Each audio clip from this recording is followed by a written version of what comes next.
प्रशासन नाक तलू लुट हेलाणी कोटी कोटी टंकार बाली।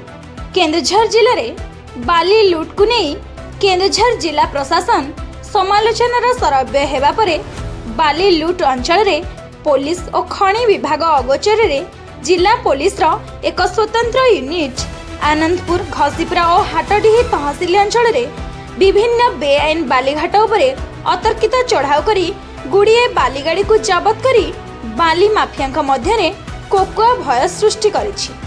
किंतु एबे भी एभली माफिया अछंती तांका उपरे कोनोसी चढ़ाऊर किछि भी फरक पड़ेनि। जेमिति कि घसीपुरा थाना अंतर्गत वीर गोविंदपुर VRO कार्यालय को लागिथिबा गोटिए बाउंस ताटी दिन सारा चाबी पड़ी थाए। ठीक राति 10टा बाजिले ताटी खोले आउ निर्द्वंद्व राति तमाम बाली लुट हुए।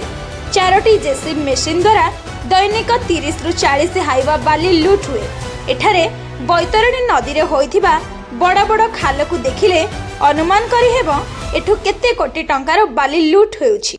सबुठारु बड़ कथा हैला देवोत्तर विभाग अधीन रे थिबा जागा उपरे एबे भी 80 रु 100 ट्रिप बाली गदा होइथिले भी प्रशासन सबु जानी निदा विष्णु भूमिका रे।